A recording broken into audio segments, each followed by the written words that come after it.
Bonjour, good morning, guten Morgen, ohayo gozaimasu, buongiorno, and welcome to Nancy.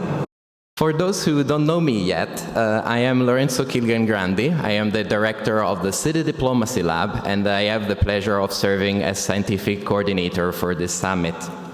And I don't want to take much of your time because I very much look forward to listening to the inspiring voices that, just like Mr. Mayor, will enlighten our day.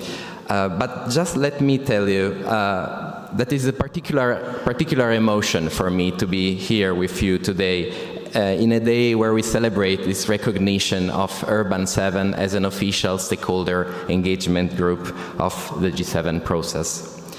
As being part of a small group of academics that worked hard to have city diplomacy recognized as a field, and a field essential to understanding global governance and the link between local and global, to accompany this milestone really is a pleasure and an honor. But I think that the emotions are running high in this room today. We have had a lot of that from the words of the mayor, of course. And I would like to share with you and pay a little tribute to what has inspired us most to get here. Though often they use modest words like it was done just before me, what emerges from mayors is a great courage, and I like that Mayor Klein has just mentioned this word.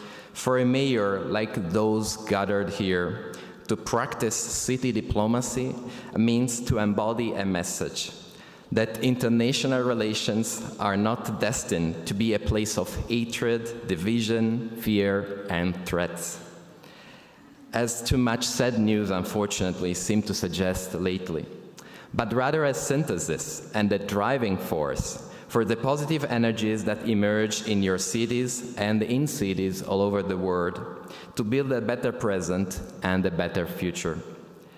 You show that this is possible to connect those energies in a way that is pragmatic and effective, but also flexible and fast, responding to the demand that emerges everywhere for cities that are resilient, and this is the key word here for our summit, but also sustainable and just.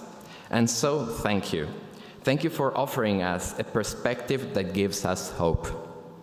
And it is precisely to multiply that hope that today's summit is a mosaic of sessions in which the political, technical, and advocacy components of your vision of resilience will feed the contribution of cities to the G7 process, demonstrating that the decision to admit cities to the table of leaders of the world's major democracies is not only right, but it's also the best way to ensure that we can begin, once again, to look at the future with concrete hope. Thank you.